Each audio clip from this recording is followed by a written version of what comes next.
dia! Pode chegar, seja muito bem-vindo. Nós estamos ao vivo. Agora são 8 horas 31 minutos pelo horário de Brasília.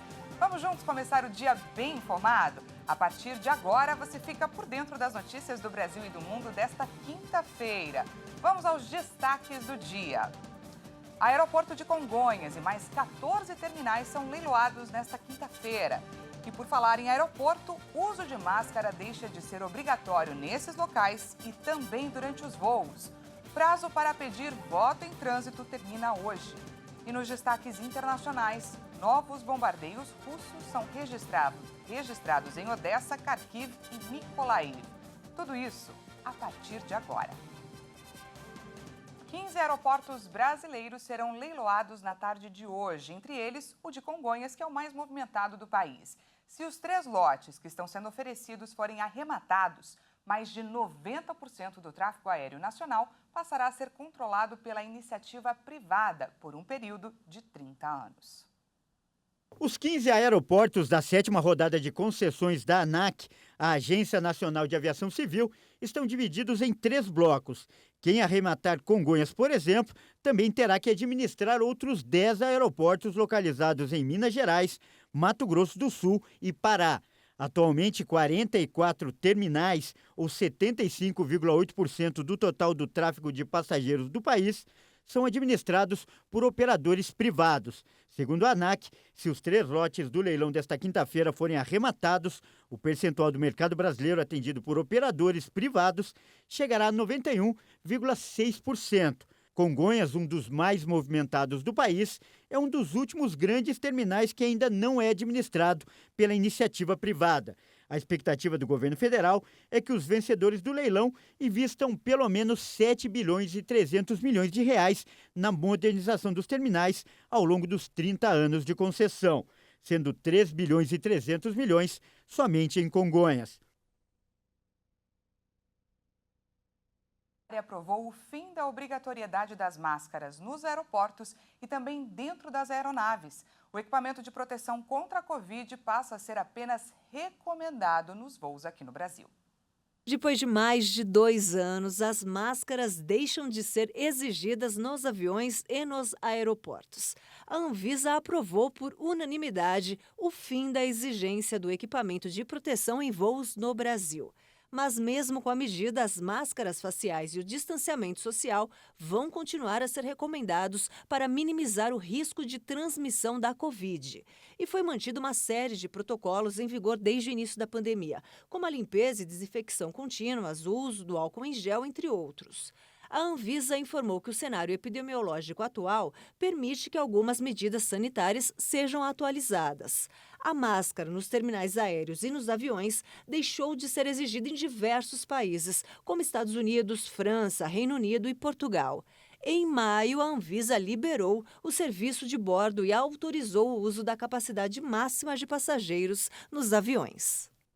Mudando de assunto, o governo federal reduziu a alíquota de importação de itens de proteção de motociclistas e também de mais 6 produtos. As novas taxas de até 4% entram em vigor a partir de setembro. O Ministério da Economia anunciou a redução dos impostos de importação de 7 itens para o Brasil.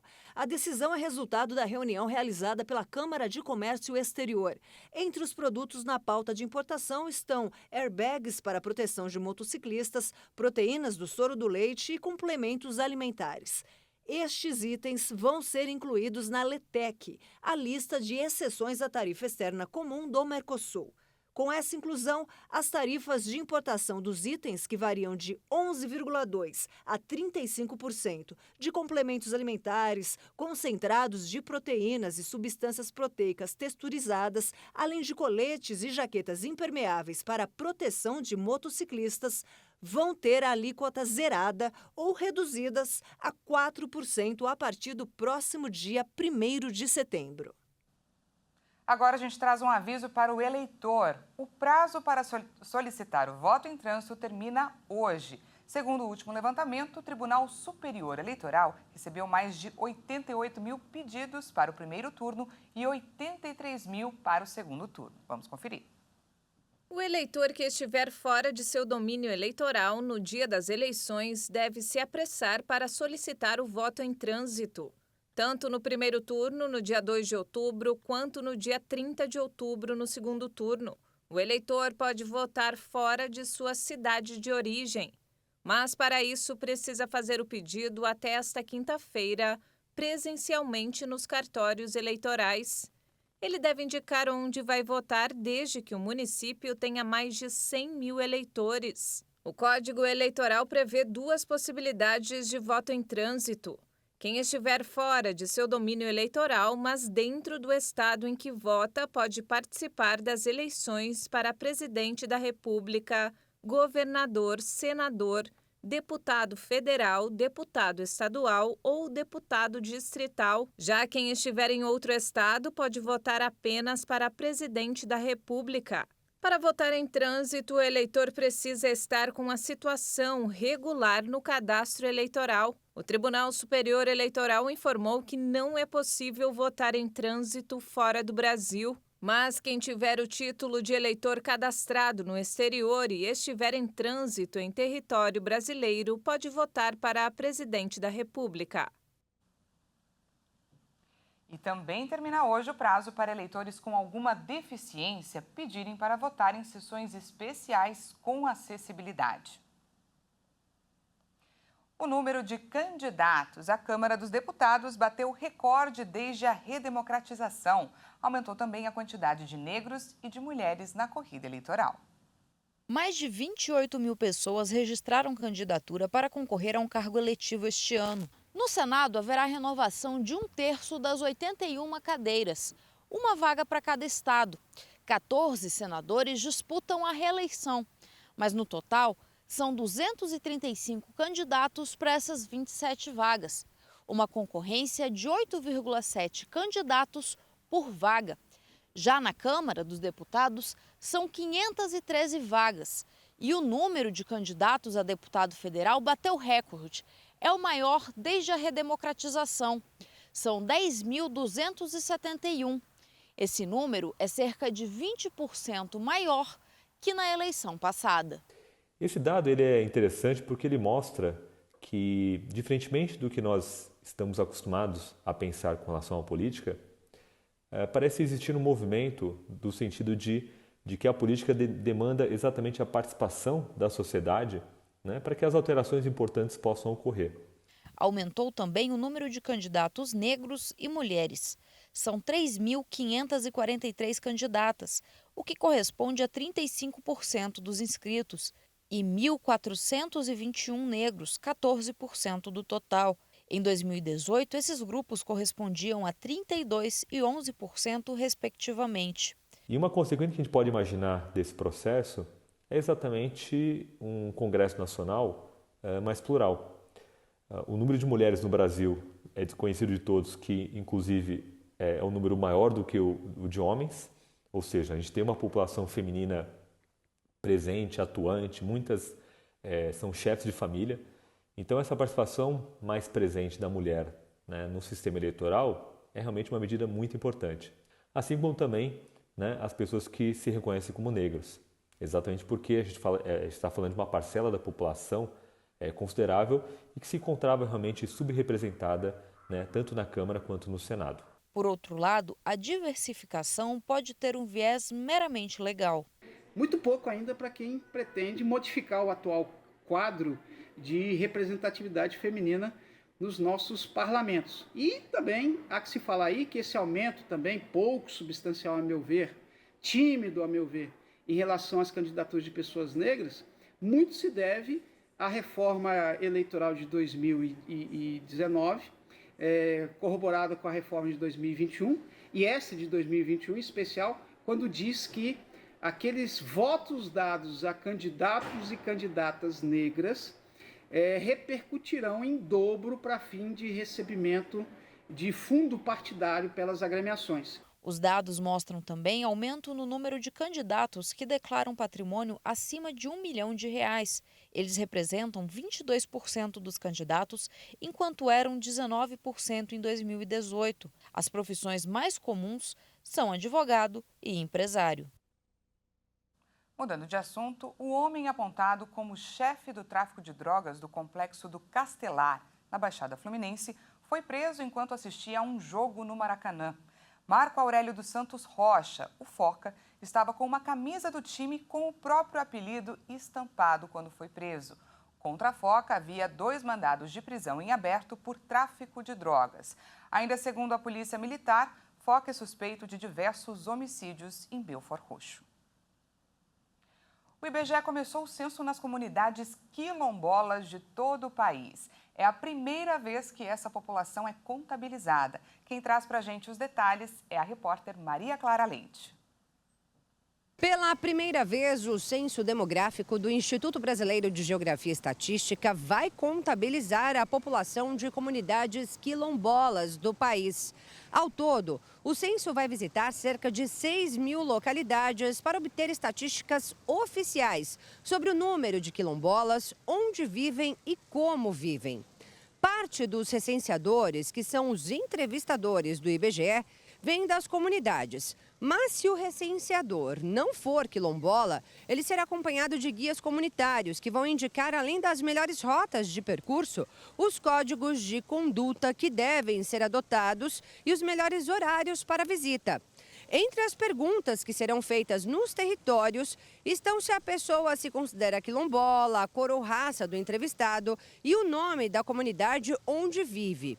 E olha só, para garantir o princípio de respeito às declarações do entrevistado, que não podem ser colocadas em dúvida pelo recenseador, existe um telefone para denúncia: 0800 721 8181. É um número para onde a pessoa vai ligar, se identificando com o nome, local da ocorrência, para então denunciar esse recenseador ou a pessoa responsável pela coleta de informações, com os dados também dessa pessoa, como nome e número de matrícula. Informações essas que ficam no colete do agente.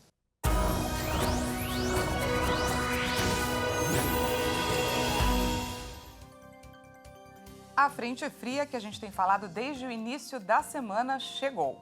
Ela atinge a região sul do país e já se aproxima de parte do centro-oeste e do sudeste. Então fica o alerta. A partir do início da noite de hoje, as temperaturas devem começar a mudar. Vamos conferir as mínimas e as máximas para algumas cidades do país nessa quinta-feira.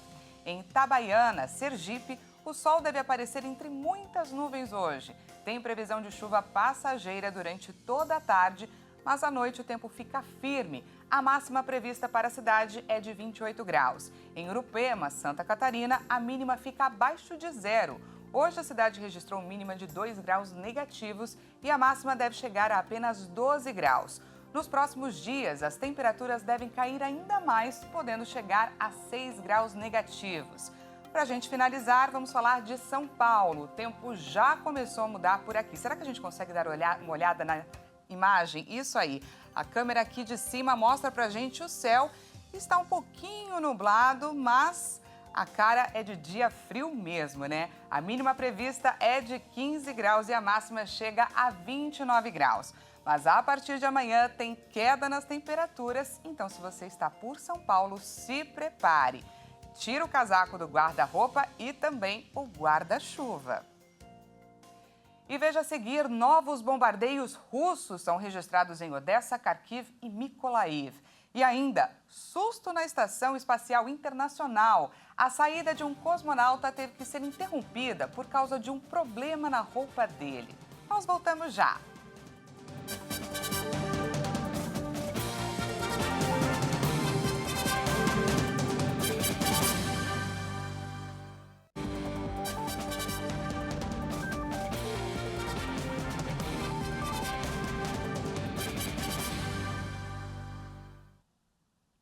Já estamos de volta, seja bem-vindo mais uma vez. Agora são 8 horas e 48 minutos pelo horário de Brasília e o assunto é a pandemia. O Brasil alcançou a triste marca de 682 mil mortes por Covid. Vamos aos números atualizados. O Brasil confirmou mais 247 mortes por Covid-19 em 24 horas. Desde o início da pandemia, já são 682.010 vítimas da doença. Em um dia, foram registrados 21.927 novos casos de Covid-19. Ao todo, já são 34.223.207 diagnósticos confirmados. Com tendência de queda e variação de menos 17% em relação a 2 semanas, a média móvel de mortes chegou a 175 vítimas diárias. Já a média de casos na última semana foi de 18.039 registros por dia. Esses dados mostram uma tendência de queda, com variação de menos 43% em relação a 2 semanas. E segundo o Ministério da Saúde, o estado do Mato Grosso do Sul ainda não atualizou o número de mortes nesta quarta-feira.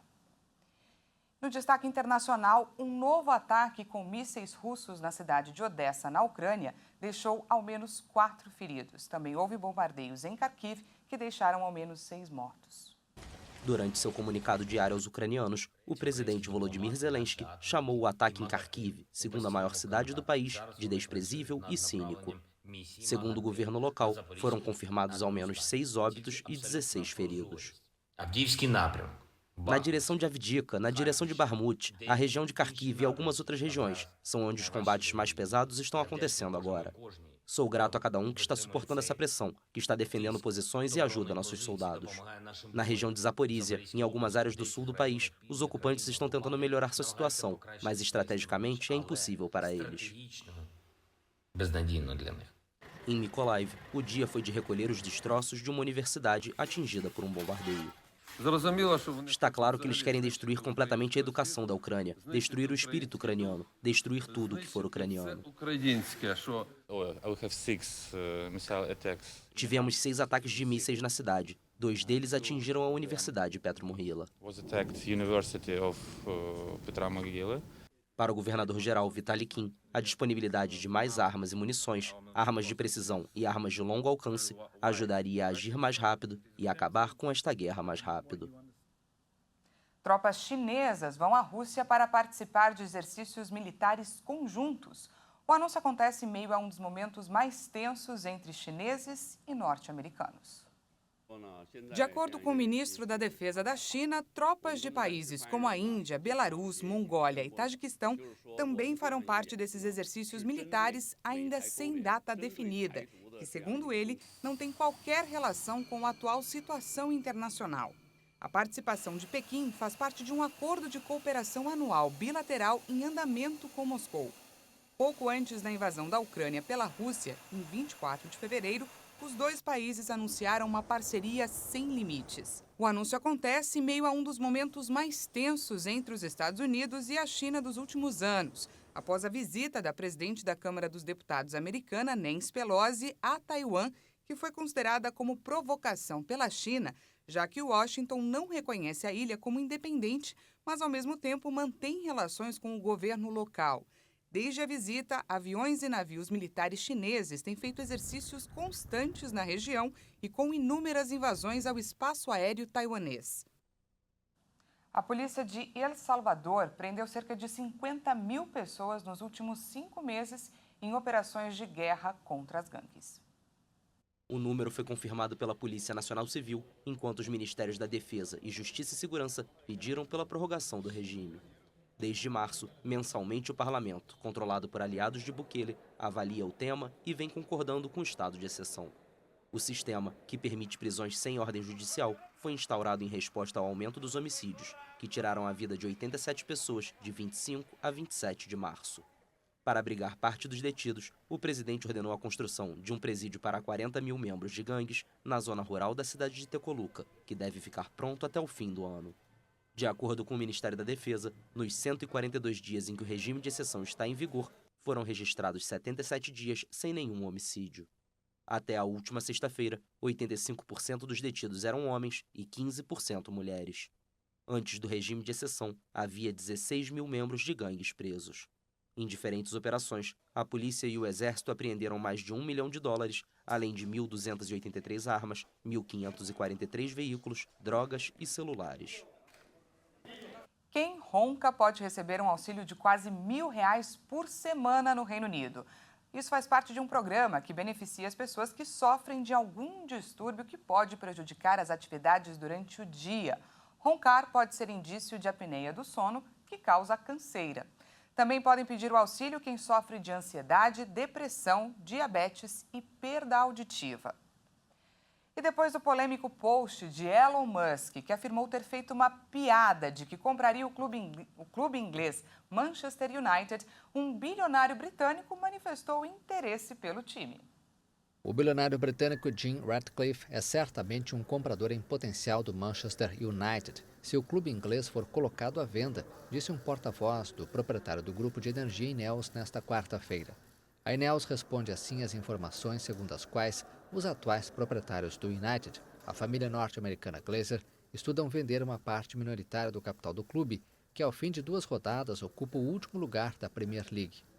O porta-voz da Ineos disse ao jornal The Times que Ratcliffe, considerado o homem mais rico do Reino Unido, está disposto a comprar uma parte minoritária, se isso for possível, a fim de se preparar, a longo prazo, para a aquisição total do clube inglês. A família Glazer assumiu o controle do clube em 2005, mas desde então vem sendo criticada com frequência, acusada por torcedores de tirar vantagem do clube em vez de investir o dinheiro em jogadores ou reformar Old Trafford. Os Glazers apoiaram a tentativa fracassada de criar uma Superliga Europeia fechada.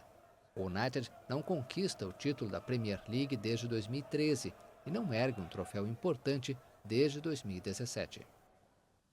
LeBron James aceitou a extensão do contrato com o Lakers até 2025. Assim, ele se torna o jogador mais bem pago da história da NBA, com $532 milhões em salário.